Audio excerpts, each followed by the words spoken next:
Alright, so here's a quick video demo of the 3D Connection SpaceNavigator. I showed this on my previous video blog, but I had some trouble capturing from my other computer, so I'm going to do it from my MacBook.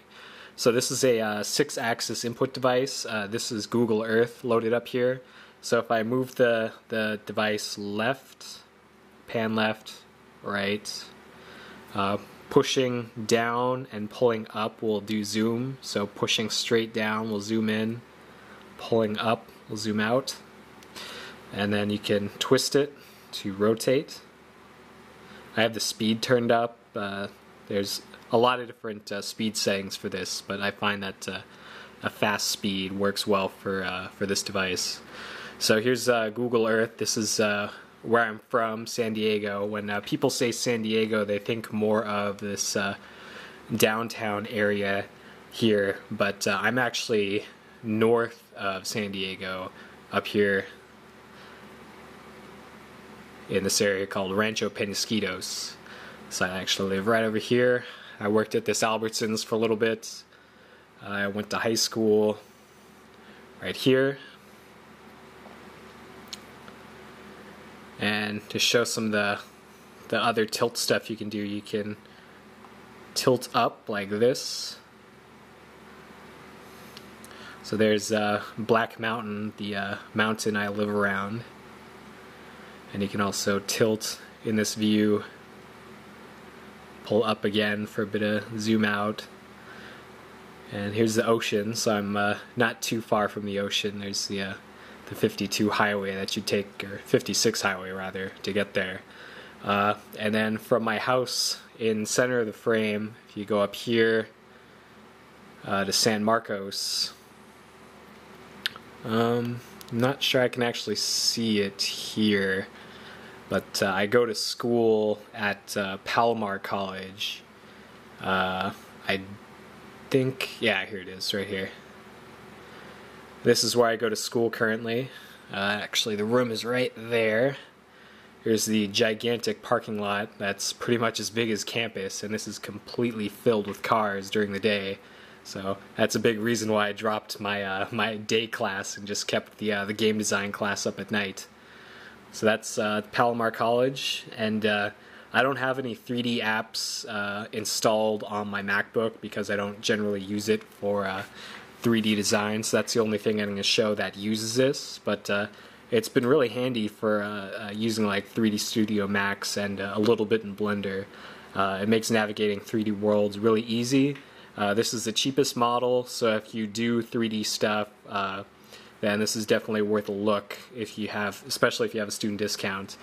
It doesn't work in apps like ZBrush or Mudbox, which is a definite con against it. But if you spend a lot of time in, say, Maya or 3D Studio Max, then this is definitely worth a look. So here's one of my more recent acquisitions. This is a Steelseries 7G keyboard. I got this a few weeks ago, I think maybe 2 or 3. This is a mechanical keyboard, and as such it's a lot more expensive than a regular keyboard would be. This cost me $150 at Fry's. Other mechanical keyboards are about that much, and what makes this different from a typical keyboard is that the keys are actually have springs and switches inside of them that give a more tactile feel while you're typing, and also it makes a much different sound. This keyboard specifically is marketed as a gaming board, and so the types of switches in it are best for gaming because they have a very linear feel to them, and they bottom out with a definite bottom to them. Other ones that are made for typing will actually engage the key about halfway with a little click, and then we'll keep going down towards the bottom where the switch meets the key. So I'll just do a little quick type here.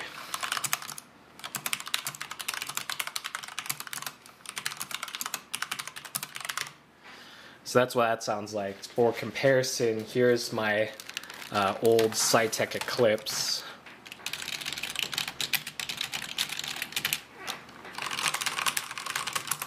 So I kind of like I like the louder ones, mostly because it sounds like work is being done when I'm typing on it. Here's an even older one that this thing was like $5. So very different sounds coming out of it. One of the things I don't really like about this the 7G is that these LEDs on here are blindingly bright. Like, I turn on the Billy Mays key here, and that when that's on and not covered, it's pretty blinding. Let me get the focus right here. So that's why I have the little post-its over it. So Billy Mays key mode off.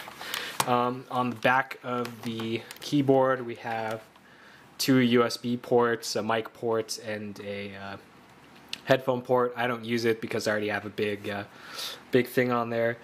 There's not much else on it. It's got this really thick braided cord, which could be nice, I guess, but since I'm always moving around stuff on my desk, it kind of gets in the way.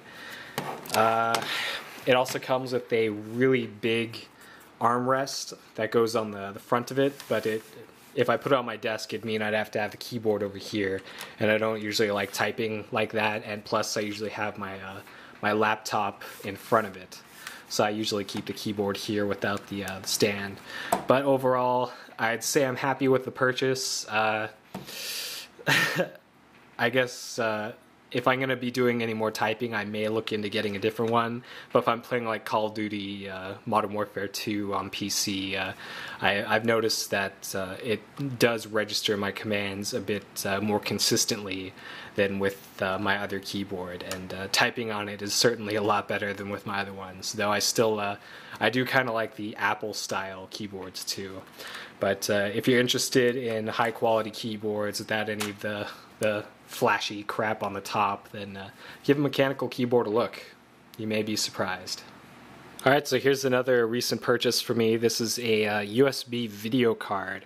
This is a Diamond BVUMD3. Essentially what this does is allows you to add another monitor to a device that doesn't usually have enough ports. I have it plugged into my MacBook over here usually because my development stuff usually requires more than 2 monitors. So on this we have a DVI, I think that's DVI-D port, and then USB, and then power. Then on the other side we have 3 USB ports. This can also function as a USB hub. That's what this power port is there for, but I usually just use it as a display adapter. For the MacBook, I can also use something like this. This is a mini display port to HDMI. I also have a mini display port to VGA adapter, but I already use that port to go to the monitor on the left, and I also wanted to use the monitor on the right in addition to the built-in LCD. So let me get that hooked up.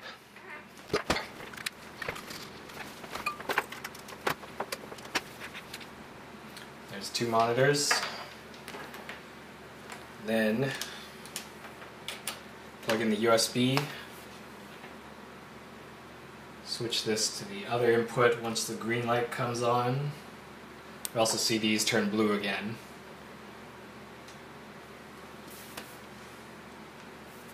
And then there's the 3rd monitor. So let's load up my development kit here, which is called Unity.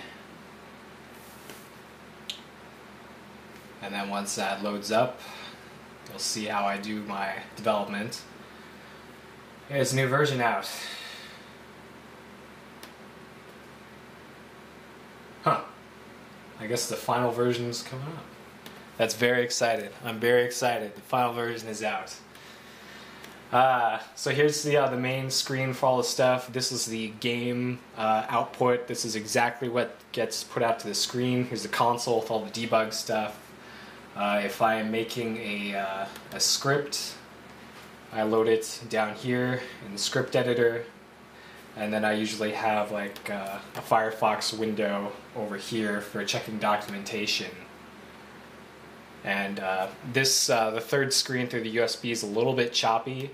You can see here it's kind of choppy. If I move it to the direct connection, it's nice and smooth, but over here it's a little choppy. So don't expect to be playing movies or anything on these the tertiary screen, but it does work, especially if you're doing something like just reading documentation or a forum. everything pops up just fine. So this was $80 and I definitely recommend it.